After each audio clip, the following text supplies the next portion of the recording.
Again, how it's going to explain relationships in this case, not between like people, but how are the concepts of sex, gender, and as we'll also see, sexuality perhaps related to one another, right? So for instance, you're going to see a lot of discussion of whether or not there is a causal relationship between sex, gender, and sexuality, right? Does one of them cause the other characteristics?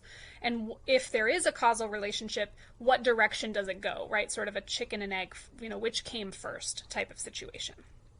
So what this does is it gives us a sort of structure and an organization to set around the language that we're using, the various traits that those concepts would correspond with, and then what that would mean for people's performance in the world, right? So when we say someone is masculine, right, we're going to get a better understanding of what that means if we understand what theory someone is operating under or what presumptions they're making about what is true, which will be captured, right, in whichever theory their ideas most align with, right? So this is a structure. It can help us make sure that our views are being consistent, right? So you don't, for instance, want to say that sex and gender are strictly tied to our biology, but I acknowledge that someone could be genderqueer, right? Because genderqueer wouldn't align with one's biology, right? There is no queer biological factor. Okay, so those would be inconsistent views, right? Your belief that this one category exists, right, doesn't fit with what your theory says those categories are supposed to be, right? So we want to use these theories to make sure that our views are consistent with themselves, right? And to also help us organize other people's ideas so that we can better understand them. Right, so as I mentioned, the theories that we're going to focus on are really general approaches. And I'm going to make a note about the comparison chart because it'll help you understand it as chronological, right? So these general approaches, happened around a certain time. So we're going to go to the older views first and then move our way forwards towards more contemporary views. And then additionally, you can understand this progression in time as corresponding with how liberal or progressive those theories are, right? So as time goes on, the idea is that these theories become a little bit more what we would call inclusive, right? They are going to legitimize and provide structure to identities that fall outside of the sex-gender binary, right? Identities that are not what we would call heteronormative. Okay, so the idea is that these are going to become more liberal as we move through the comparison chart. Okay, so with that understanding, we're taking a look at biological determinism, interpersonal theories, which are tied to the social and psychological factors that go into someone building their own gender identity, more broader cultural theories, typically associated with various conceptions of social constructivism, so the idea that your gender identity, sex identity, whatever it is constructed by the society you're brought up in. And then finally, the critical approaches, which are typically associated primarily with postmodernism, right, or post-structuralism, as well as standpoint theory, which is going to be something that we're going to look more deeply at later on in this quarter.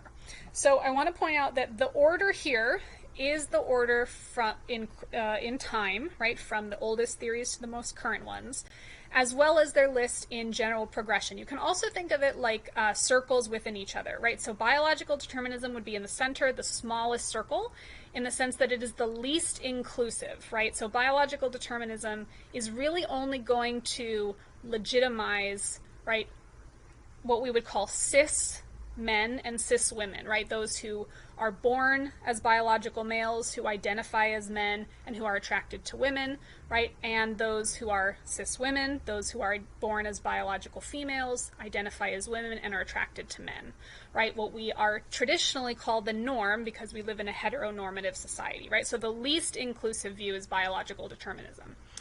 Then we move a little bit broader, right? So we move into the interpersonal where it says, okay, it's not just about you and perhaps your body, it's also about the people that you interacted with in your life, right? So that's going to include primarily your family members or anyone else who was involved in your upbringing, especially during the first 5 to 10 years of your life. Then the broader one, right, going outside of just the family with number 3 and looking at how your entire culture and society affects your identity. And then 4, you can think of as the largest circle. It's the most inclusive, and there's a lot of really important points there.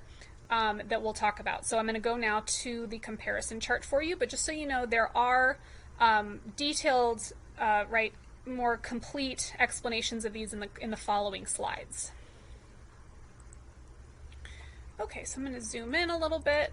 So just so you know, you can see here that this is unfortunately not in the right order. So if you just switch the interpersonal and cultural, just flop those two, then it'll be in that progressive order. I'm sorry that I didn't think of that when I made this chart. Okay, so we're going to start here with the biological approaches. Okay, so again, this is a general approach. The specific theories that take this approach tend to be naturalism and essentialism. A lot of these tend to rely on one another. Naturalism is more the metaphysical idea about where truth comes from, right? So we're going to be getting a naturalistic explanation, something that is defined by quote-unquote nature, right? Not something that is made or altered by human agency.